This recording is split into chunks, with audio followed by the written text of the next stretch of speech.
Baik dari lantai dasar Sentral Bisnis Jakarta Islamic Center Radio JC Suara Peradaban Islam Jakarta. Assalamualaikum warahmatullahi wabarakatuh.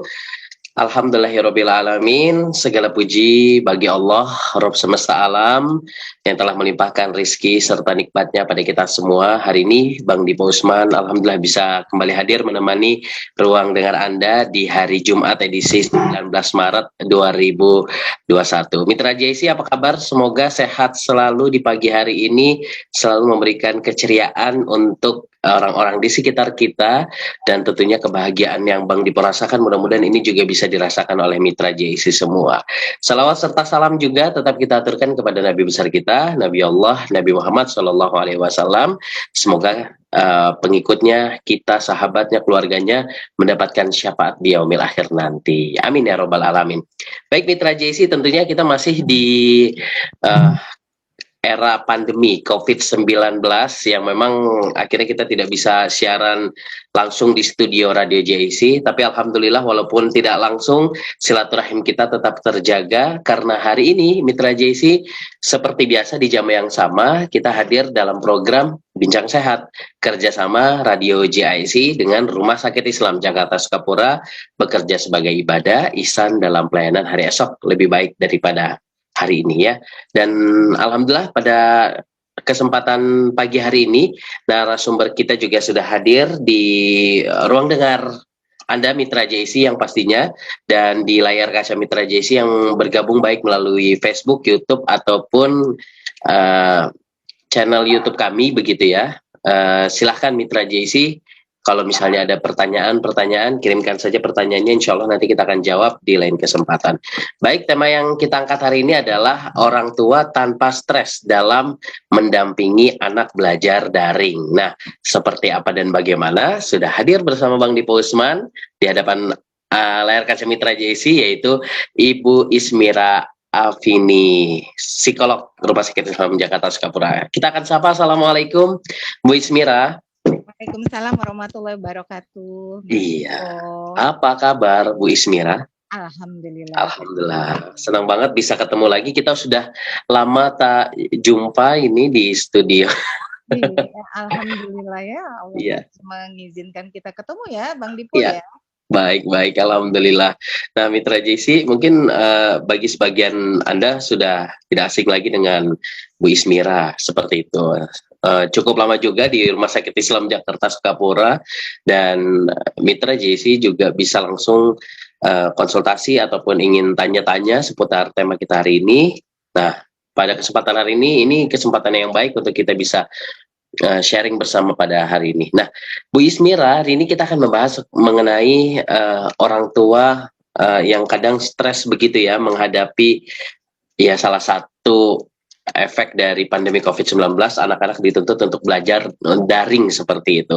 Nah, Bu Ismira boleh dong sedikit kurangnya seperti itu untuk memberikan info seperti apa sih saat ini begitu kondisi psikolog bagi orang tua agar tidak stres gitu dalam mendampingi anak-anak dalam belajar online. Kami persilakan Bu Ismira. Oke, terima kasih Bang Dipo. Yeah. Ya, ini udah ternyata tanpa terasa ya hampir mau 1 tahun ya. COVID itu ulang tahun ya. Aduh. Iya. Ulang tahun ya katanya ya ternyata. Dan sangat luar biasa efeknya ini dalam 1 tahun belakangan ini sangat luar biasa buat kita semua. Semua tiba-tiba kita harus melakukan perubahan ya Bang Dipo ya. Betul. Perubahannya. Yang pertama itu tadi ya, anak-anak akhirnya belajar dari rumah ya.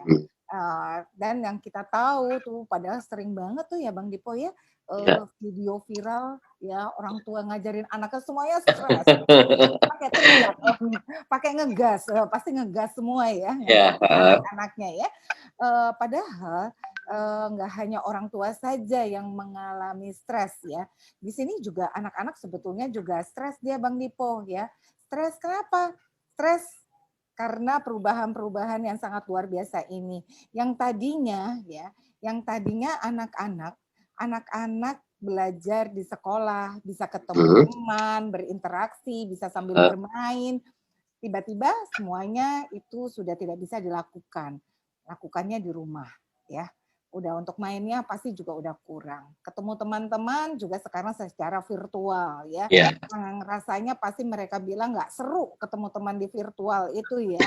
Walaupun masih bisa bercandaan, mungkin ada yang tetap masih bisa sedikit bully, tetap ngebully sih sebetulnya ada ya secara verbal.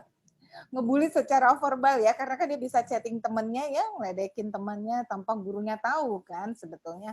Itu bisa tetap dilakukan oleh anak-anak. Tapi yang paling utama itu adalah begitu belajar secara online ini atau daring ini ya, tugas-tugas yang harus diselesaikan oleh anak-anak juga banyak. Tugasnya banyak, ya perubahannya juga segalanya semuanya berubah. Ya, ini membuat anaknya stres. Ya, anaknya stres, ibunya juga stres. Atau ibunya stres, anaknya mempengaruhi anak stres. Jadi ini sulit nih Bang Dipo, siapa duluan yang stres, ibunya atau anaknya ya, sama seperti kita bilang ayam dulu atau telur dulu ya. Nggak akan habis maksudnya gitu ya. Yang pasti akan saling mempengaruhi. Ibunya stres juga akan mempengaruhi anak, anaknya stres juga akan mempengaruhi ibunya. Ya. Kenapa saya lebih tekankan tadi ibu ya, karena kebanyakan yang mendampingi anak-anak belajar di rumah adalah ibu. Ya, kebanyakan mungkin hampir sekitar 80% adalah ibu mendampingi anak-anak itu belajar di rumah. Ayah mungkin ada, cuma mungkin karena ayah lebih fokusnya kepada mencari nafkah, maka untuk mendampingi anaknya lebih ini ya, lebih sedikit dibandingkan ibu. Ibu karena sudah persepsi kita ibu mendampingi ada di rumah, itu sudah pasti otomatis mendampingi anak. Nah, permasalahan selanjutnya itu adalah pada ibu ya, pada ibu yang sebetulnya si ibu ini pun adalah ibu yang bekerja ya. Mungkin itu adalah ibu-ibu yang bekerja, yang akhirnya juga memang WFH ya, di rumahnya WFH. Nah, ini kan sebetulnya membuat ibu menjadi galau, ya. Ada tuntutan pekerjaan, ada tuntutan ngajar anak. Atau ibunya yang memang mungkin bukan ibu bekerja, tapi memang biasa di rumah, tapi tuntutan pekerjaan di rumah itu juga banyak ya Bang Dipo ya. Nggak kelar-kelar ya, tugasnya ibu itu kan hampir 24 jam ya, non-stop tanpa hari libur ya. Jadi tiba-tiba ada tambahan, tugas tambahan baru yang mendadak, yaitu mendampingin anak. Dan itu harus juga bantu anak ngajar anak. Ini yang bikin orang tua jadi stres, karena banyak yang menyatakan, aduh pelajaran sekarang kayaknya lebih sulit dibanding kita yang dulu. Ya. Yeah. Banyak bilangnya gitu, udah nggak paham, nggak ngerti. Anaknya nanya, ibunya mungkin ada perasaan sedih dan merasa bersalah karena kurang begitu paham, sehingga ini yang membuat anak juga jadinya stres. Ya, anak jadinya stres Bang Dipo.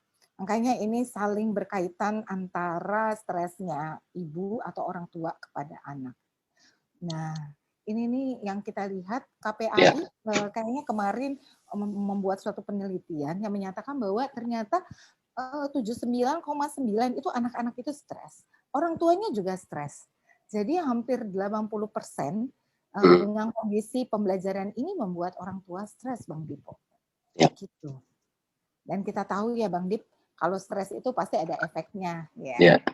Ya inilah yang sebaiknya kita mengurangi stres supaya bisa meminimalkan efek-efek dari stres itu sendiri. Gitu Bang Dipo. Nah, benar-benar banget ya.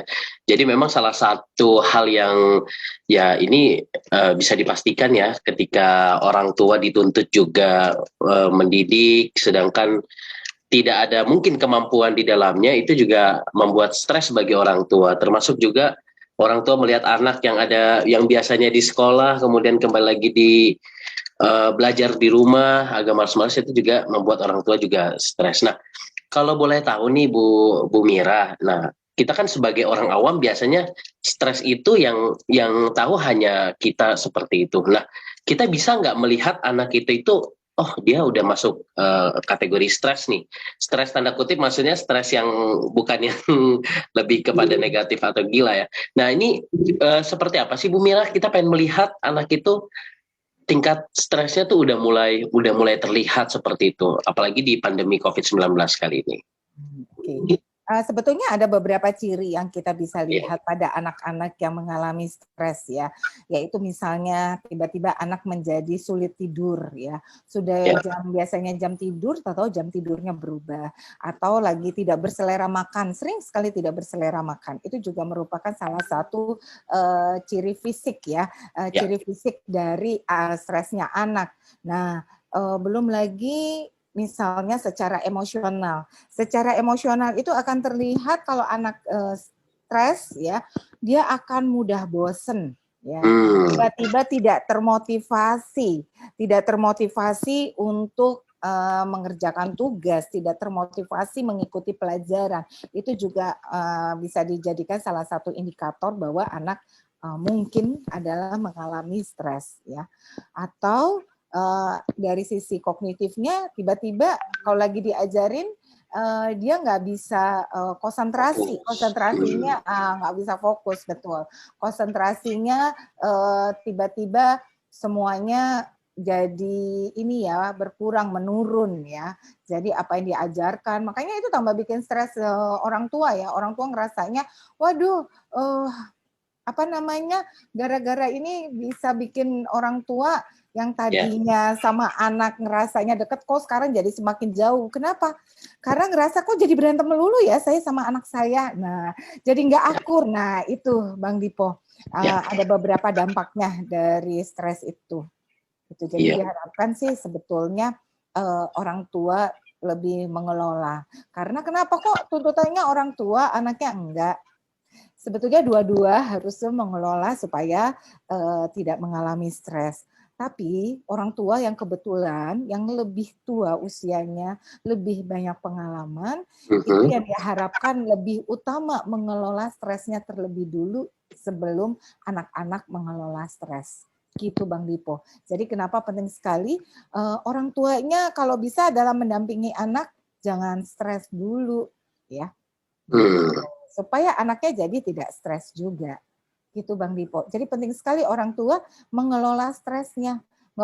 Bukan, kita tetap membutuhkan. Terkadang stres itu ada juga yang baik ya. Ada stres yang baik ya. Dengan stres itu kita jadi termotivasi misalnya ya, termotivasi karena stres. Wah, ini udah mau jadwal ujian. Nah, mungkin kita jadi termotivasi bagaimana persiapan untuk ujiannya. Nah, itu sisi positif dari adanya stres. Tapi kebanyakan itu adalah stres-stres yang terjadi karena tidak disadari sehingga stres-stres ini menumpuk. Kalau sudah menumpuk, nah ini nih Bang Dipo, yang tiba-tiba yang tadinya ibunya mungkin kalau ngomong baik-baik aja ke anak, tiba-tiba kalau anaknya nanya sesuatu hal, ya, jadi jawabnya ngegas. Nah, pakai nada tinggi 7 oktav ya, atau nanyanya hal kecil tiba-tiba bisa berkomentar dari A sampai Z ya, sampai banyak sekali. Itu Bang Dipo. Jadi kenapa kita perlu sekali mengelola stres ini? Ini yang harus betul-betul dipahami betul ya sebagai orang tua, bagaimana cara bisa memanajemen stres itu. Tadi sudah dikatakan bahwa stres itu sebenarnya ada yang baik ya, dan ada juga yang memang, tapi lebih banyak stres ke arah yang kurang baik begitu. Ada dampaknya, yang berdampak, ya ada dampaknya, baik secara fisik, secara emosional maupun secara kognitif. Itu dampak dari stres itu sendiri, Bang Dip. Oke. Nah, kalau kita ketahui bersama gitu, misalnya anak-anak kita seperti itu, yang kita sebagai orang tua melihat anak yang sudah terlihat dampak-dampak yang tadi sudah dijelaskan oleh Bu Ismira mengenai stres itu sendiri, mulai dari tidak fokus, tidak konsentrasi. Nah, kira-kira kita sebagai orang tua juga ingin memberikan solusi. Tapi jangan sampai solusi yang kita berikan itu juga malah tambah membuat anak itu stres. Nah, kira-kira ada nggak solusi yang baik begitu ya untuk anak-anak agar ilmunya dapat seperti itu, tetap mau belajar, tapi dia juga merasa terhibur dengan solusi yang kita berikan. Oke. Nah, sebetulnya ini orang tua jangan terlalu memberi tekanan kepada anak. Kita tahu, misalnya nih, minggu-minggu ini rata-rata jadwalnya ujian ya, jadwalnya ulangan anak-anak ya Bang Dipo ya di minggu-minggu ini ya. Kita tahu kalau kita lihat anak kita sudah mulai belajar ya, nggak usah ditekan, iya kamu harus lebih belajar, nggak, kan anaknya sudah belajar ya. Oke. Kita harusnya bantu, oke kamu lagi ada yang sulit nggak dengan pelajaran yang kamu baca? Ada yang mana yang kamu masih belum paham misalnya ya. Walaupun bukan berarti orang tua begitu nanya dia pasti akan tahu semua jawaban ya, enggak. Nah ini orang tua juga perlu menyadari kita ini kan bukannya kamus berjalan ya, semua yang ditanya pasti kita tahu, enggak. Kalaupun kita tidak tahu, kita boleh bilang ke anak kita, sebentar ya, nanti kita coba cari tahu yuk, sama-sama kita tanya Google misalnya, atau yuk nanti kita tanya sama Bu Guru, yang ini caranya sebetulnya gimana ya, nggak apa-apa. Jadi kalau orang tua nggak paham, boleh sebutkan ya, tapi bersama-sama dengan anak coba cari solusinya. Jangan cuma sekadar, wah itu mah Bunda nggak ngerti, susah. Nah, kalau kita sudah sebutkan itu, tapi tidak memberikan solusi kepada anak, anak juga bisa stres ya Bang Dipo ya. Waduh, ibunya aja nggak bisa. Aduh, apalagi saya. Nah, ini yang membuat anak-anak motivasinya jadi turun. Ya, ibuku aja nggak bisa, apalagi aku ya. Tapi kalau ibunya mengakui ibu tidak bisa, tapi mari kita bersama-sama mencari jalan keluar, mencari tahu, itu membuat anak juga bersemangat. Oh iya ya, ada satu sisi yang kita memang belum tentu kita bisa tahu semua, tapi kita harus cari tahu. Begitu Bang Dito. Iya, jadi lebih bagaimana cara berkomunikasi yang baik ya dengan anak ya. Betul. Artinya harus betul-betul kita juga harus terjun di dunia anak tersebut gitu ya. Jangan sampai dengan kita marahi. Tapi fenomena yang terjadi kan kita lihat ya Bu Ismira ya. Ketika anak sudah mulai terlihat tidak konsentrasi, kemudian sudah males-malesan, bahkan disuruh ayo nonton di TV gitu. Padahal udah kan di TV juga ada kadang ya. Betul. Kadang kita orang tua tuh lebih memberikan itu apa yang tindakan-tindakan yang memarahi begitu, kayak merasa bodoh amat karena udah merasa terlalu sering, terlalu lama. Nah, kira-kira seperti apa ini Bu Ismira kalau kita lihat fenomena sekarang? Oke, jadi gini, ini ada fenomena baru juga ya Bang Diko ya, ada beberapa kasus ya yang datang ke rumah sakit itu adalah karena anak-anak belajar mungkin semuanya online, ya online, tidak difasilitasi dengan laptop mungkin ya, tapi dengan handphone. Jadi anak-anak sekarang juga ada yang kecanduan dengan handphone karena ya itu dia akhirnya malah main game online ya pada saat CCTV tersebut. Walaupun saya sarankan ya udah berarti nggak usah diberikan kuota yang banyak. Ternyata anak-anak kan juga dapat kuota gratis ya Bang Dipo. Banyak yang mendapatkan kuota gratis. Tapi sebetulnya buat belajar. Nah ini anak-anak gunakannya banyak juga yang tidak untuk belajar. Malah justru main game online ya. Ini dilematis ya. Jadi ini dilematis. Nah inilah kebijakannya orang tua. Walaupun orang tua sibuk seharian, misalnya kerja, justru banyak yang orang tua mengeluh juga selama masa-masa WFH ini justru jam kerjanya malah lebih panjang ya. Mungkin biasanya jam 5 atau jam 6 sore sudah selesai dengan tugas-tugas kantor, pulang udah ya. Ternyata selama WFH justru kadang sampai jam 9 masih ditanyain kerjaan, jam 9 malam masih ditanyakan tentang kerjaan yang lain. Justru katanya waktunya lebih panjang. Nah, menyiasatinya gimana? Menyiasatinya adalah orang tua memang betul capek dalam bekerja, capek juga harus ngurusin anak-anak ya. Tapi setidaknya membuat satu quality time ya, 30 menit saja atau 1 jam saja yang betul-betul intens, yang betul-betul dekat dengan anak. Ya, itu betul-betul memberikan waktu ya 30 menit atau 1 jam untuk dekat dengan anak. Supaya anak juga merasa lebih nyaman, ya, lebih dekat bersama dengan orang tua. Jadi ini juga akan meredakan stres pada anak. Yang diharapkan demikian Bang Dipo. diharapkan orang tua mau menyisihkan waktunya dalam satu hari itu 30 menit atau 1 jam. Tapi dalam waktu 30 menit sampai 1 jam yang quality time ini bukan hanya nanya, kamu udah ngerjain PR ini belum? Ini gimana? Ini bukan hanya sekedar itu. Tapi tentu hatinya, hari ini rasanya dia seperti apa? Apa perasaan anak ini satu hari ini? Dia merasa senang enggak? Dia lagi bosan enggak? Ya. Jadi siapkan waktu 30 menit sampai 1 jam untuk menjadi teman curhatnya anak. Supaya anak juga tersalurkan yang tadinya stres, tapi mungkin kalau sudah curhat dengan orang tuanya, stresnya jadi berkurang. Sebetulnya kalau anaknya sudah nggak stres, pasti juga belajarnya lebih mudah, itu juga akan membuat orang tua menjadi tidak stres juga. Gitu. Baik, jadi memang kita harus luangkan waktu begitu ya bersama anak, quality time. Ada sesi di mana ada momen untuk bisa curhat, sharing bareng gitu ya.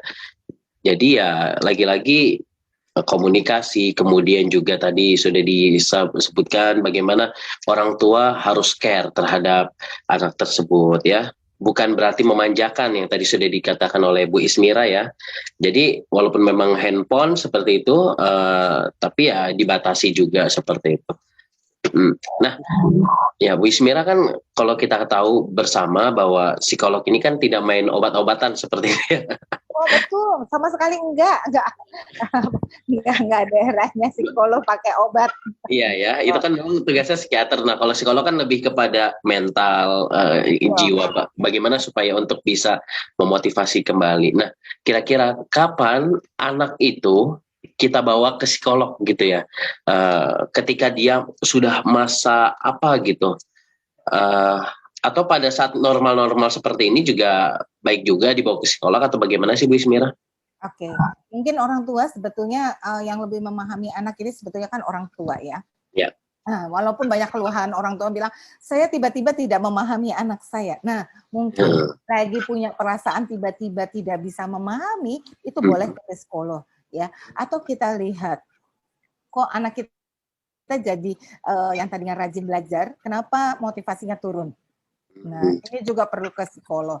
Atau anak kita yang tadinya nurut, kalau dikasih tahu nurut, mengikuti apa yang kita sampaikan, kok ini banyak sekali perlawanan yang dia berikan. Nah, ini juga adalah tanda-tanda yang butuh ke psikolog gitu Bang Dipo. Jadi banyak sekali sebetulnya tanda-tanda yang orang tua bisa lihat dari anak-anak. Kapan sih sebetulnya harus ke psikolog gitu.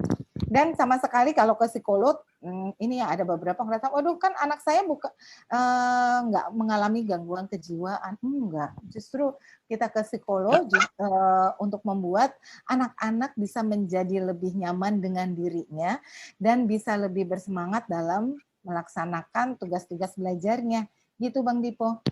Iya, artinya jangan takut begitu ya. Jadi ini juga ya, ini juga satu nasihat buat kita kalau misalnya sudah ada ketidakharmonisan antara orang tua dengan anak. Nah, ini sebaiknya harus dibawa ke psikolog terutama dalam belajar daring. Ada perubahan perilaku yang mungkin bisa signifikan seperti itu ya, sehingga menimbulkan dampak negatif. Nah, ini juga bisa dibawa bawa ke psikolog itu sendiri. Nah, kalau di psikolog sendiri itu misalnya anak itu kira-kira diapakan gitu Bu Ismira. Nah, kira-kira sebetulnya kita lebih banyak ngobrol ya Bang Dipo. Lebih banyak kita ngobrol. ngobrol supaya kita mencari tahu letak titik permasalahan itu ada di mana. Dari kita ngobrol. Sebetulnya kalau dengan anak, ini pasti kita juga akan ngobrol dengan orang tuanya juga ya, nggak mungkin cuma anaknya saja.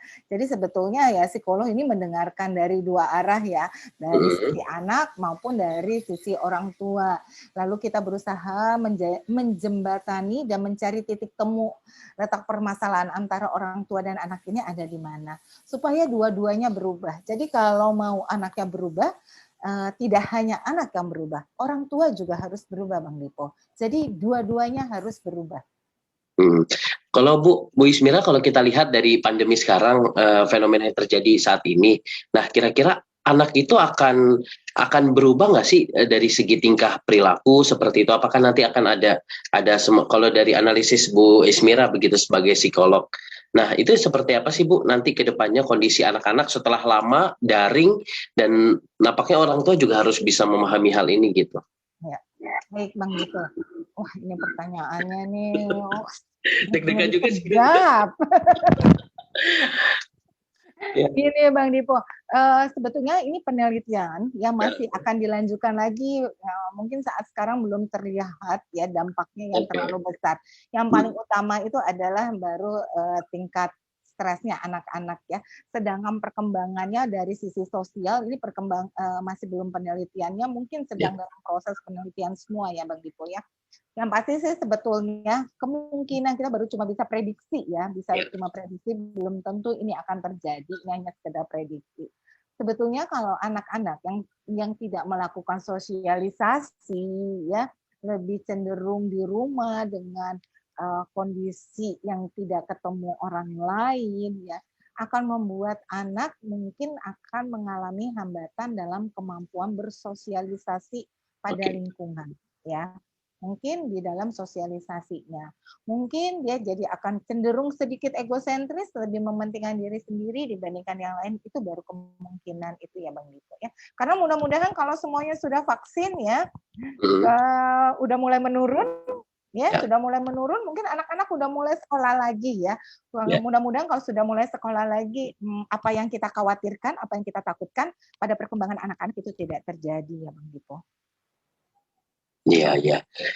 Ya artinya memang apabila ya memang ini salah satu analisis yang memang perlu kajian ulang lagi, kajian lebih mendalam lagi seputar ini. Tapi dari sini kita sudah melihat dan betapa pentingnya dalam mendidik anak dengan baik ya, sehingga dampak-dampak dari pandemi COVID-19 yang tadi susah silaturahim ini bisa diatasi gitu. Dan alhamdulillah Bang Dipo juga sudah vaksin Dok. Vaksin. Alhamdulillah ya, mudah-mudahan semua saudara-saudara kita semuanya bisa vaksin ya, kan memang bertahap ya Bang Dipo, insya Allah semuanya. Dan mudah-mudahan COVID selesai sehingga ya orang tua sudah tidak stres lagi seperti itu. Nah, tapi kalau misalnya orang tua dia fine-fine aja, senang-senang aja, jadi itu nggak masalah juga ya seperti itu. Kalau misalnya anak juga merasa oh dia fine dengan keadaan seperti ini begitu, kemudian orang tua juga merasa fine. Kalau kita lihat dari situ, ini juga menjadi masalah nggak Bu Ismira? Oke, baik, sebetulnya kalau orang tua pun sudah bisa beradaptasi dengan segala kebiasaan baru ini ya, dan menularkannya kepada anak dengan segala kebiasaan baru ini ya, sebetulnya tingkat stres itu mungkin sudah mulai berkurang dibanding awal-awal ya. Mungkin saat awal-awal di tiga bulan awal itu terasa berat sekali ya. Tapi kan kita adalah makhluk yang bisa beradaptasi ya, bisa mengikuti apa yang terjadi ya, beradaptasi sehingga mungkin saat sekarang tingkat stresnya sudah mulai lebih menurun dibandingkan awal-awal ya Bang Dipo. Orang tua akhirnya mungkin sudah ada yang menemukan gimana cara yang terbaik supaya sama-sama tidak stresnya ya, sehingga anak juga sudah mulai ya sudah terbiasa juga dengan belajar lewat online ya atau BDR ya. So, dengan BDR ini anak-anak pun juga sudah mulai terbiasa, sudah nggak canggung lagi ya, sudah mungkin awal-awal nggak bosan, sekarang sih mungkin sudah mulai terbiasa sehingga anak-anak udah nggak terlalu bosan sekali ya Bang Dipo ya. Ya, baik. Bu Mira, ada lagi yang ingin sampaikan Bu Mira mengenai hal tersebut? Oke, yang pasti sih ada tips yang akan saya berikan kepada orang tua ya. Dalam mendampingi anak itu adalah mengalir sajalah ya. Tuntutan emang kita semua pasti punya tuntutan tersendiri ya. Semua pasti ada tuntutannya ya. Tapi kita sikapi dengan tenang terlebih dulu ya. Tarik nafas dulu saja ya. Tarik nafas dulu, lihat pelan-pelan ini permasalahannya apa. Kalau memang kebetulan dalam pelajaran tersebut orang tua tidak bisa, ada baiknya orang tua konsultasikan ke guru-gurunya. Ini gimana cara penyelesaian dari tugas tersebut. Itu yang pertama ya Bang Dip. Kalau yang kedua, kalau orang tua melihat ada beberapa dampak pada anak ya yang tidak seperti biasa, ya itu tadi ya, tiba-tiba kok waktu tidurnya jadi berkurang, nafsu makan juga berkurang ya, tiba-tiba bosan, tidak bisa konsentrasi, motivasi menurun, mungkin ada baiknya ya ke rumah sakit Islam, ke psikolog. Karena di rumah sakit Islam juga sekarang sudah ada beberapa psikolog loh. Ya. Iya, jadi dengan senang hati kami akan coba membantu ya, memberikan beberapa solusi yang dihadapi oleh orang tua. Begitu Bang Dipo. Baik, jadi Bang Dipo juga yakini bahwa Rumah Sakit Islam Sekapura ini juga cukup banyak psikolognya, ada 3 orang ya Bu? Iya betul, ada 3 Bang Dipo. Iya.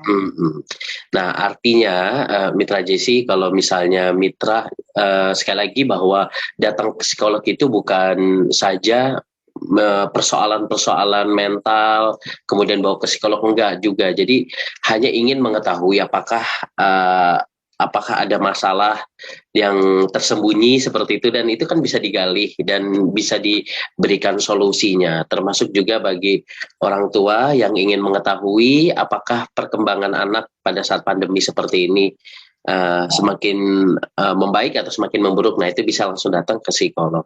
Nah Bu Ismira, terakhir sekali, program psikolog itu Rumah Sakit Islam Sukapura biasanya kan punya tuh program-program.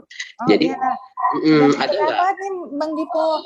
Misalnya nih yang awal-awal nih, apalagi untuk anak-anak, mungkin nih anak SMP yang mau masuk SMA tapi masih galau, aduh aku maunya IPA apa IPS ya. Nah kami siap nih Bang Dipo untuk bisa melihat sebetulnya anak ini lebih minatnya ke arah mana ya, bukan karena tuntutan orang tua tapi dari dirinya dia lebih minatnya kemana. Kita ada tes bakat minat tuh, tes minat, tapi lebih kita sebutnya tes minat, supaya kita bisa arahkan ini anak sebetulnya lebih minatnya ke IPA atau IPS, atau Bang Dipo nih yang lagi kelas 3 SMA ya, yang kelas 3 apa gitu. Iya, bisa biar jangan bingung mau milih mau SNPTN ya, itu bingung. Aduh mau milihnya fakultasnya apa ya, mau kuliah mana? Datang dong ke psikolog Bang Dipo. Kita insya Allah kita bantu Bang Dipo supaya lebih menguatkan pilihannya, lebih cocoknya ya, yang sesuai dengan dirinya, kepribadiannya itu masuknya fakultasnya, jurusannya apa. Kita insya Allah bisa bantu itu juga ya Bang Dipo. Atau ada beberapa juga yang mungkin orang tua pengen tahu, sebetulnya nih anak saya kenapa sih nilainya kadang bagus, kadang jelek. Ini sebetulnya potensi kecerdasannya sampai sejauh mana. Nah, kita juga siap Bang Dipo. Kita bantu dengan tes IQ. Jadi kita juga bisa bantu dengan tes IQ Bang Dipo. Termasuk juga anak-anak, apakah dia di TK yang masuk TK atau sudah masuk kelas 1 SD juga nampaknya psikolog juga bisa memberikan solusi juga ya. Betul Bang Dipo, insya Allah kita bantu untuk membantu orang tua dalam membuat keputusan tentang anaknya, membuat keputusan misalnya, wah ini sebetulnya udah bisa masuk SD nggak ya, padahal usianya baru 5 tahun misalnya ya, itu padahal SD sekarang adalah harusnya 7 tahun ya. Tapi anaknya 5 tahun sudah bisa baca, bisa berhitung. Nah, ini kan perlu yang namanya tes kematangan atau kesiapan belajar ya. Kita akan bantu, ini anak sudah siap nggak untuk belajar.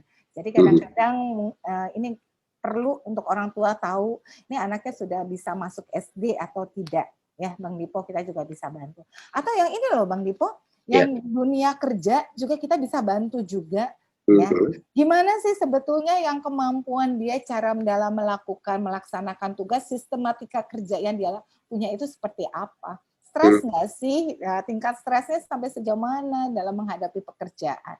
Gimana cara dia bisa mengelola motivasinya dengan lebih baik supaya karirnya lebih gemilang? Nah, itu juga bisa Bang Dipo kita bantu.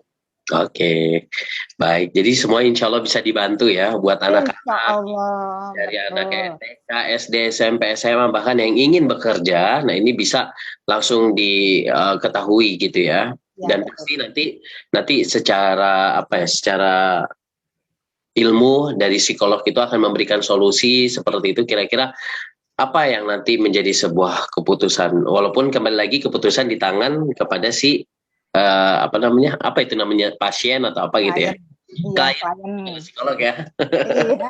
Kita Baik. logikanya nggak sakit Bang Dipo. Iya, benar-benar. Nggak sakit kok. Yang ke psikolog bukan karena sakit. Iya. Iya aja. Oke, terima kasih Bu Ismi Raffi. Sama-sama. Insya Allah kita akan ketemu lagi ya, mudah-mudahan di lain kesempatan. Dan tentunya tema ini amat sangat penting dan menarik, apalagi kita sudah memasuki 1 tahun lebih gitu ya, COVID-19 melanda Indonesia, dan nampaknya juga ini memiliki dampak terhadap anak serta dunia pendidikan kita. Nah, untuk itu mudah-mudahan dengan hadirnya program ini di tema yang amat sangat bagus ini dapat memberikan solusi dan luaskan wawasannya mengenai stres tersebut. Bagaimana kita bisa memanajemen stres dengan baik dan benar agar kita tidak termasuk orang yang memiliki dampak negatif dari tindakan stres itu sendiri. Terima kasih Bu Mira. Insya Allah kita ketemu lagi ya. Salam buat rekan-rekan semua. Mudah-mudahan sehat selalu. Amin ya robbal alamin. Terima kasih Bang Dipo. Iya, dan untuk informasi dan lain-lain, Mitra JC kalau pengen datang ke psikolog, datang aja ke Rumah Sakit Islam Jakarta Sukapura. Untuk waktunya, Mitra JC bisa langsung nanti janjian aja ke bagian informasi, karena untuk jadwal sesuai dengan perjanjian ya Bu Ismira ya. Betul, sesuai perjanjian. Nanti di Klinik Prima. Nah, ini samping Rumah Sakit Darus Sifa, Rumah Sakit Islam Sukapura.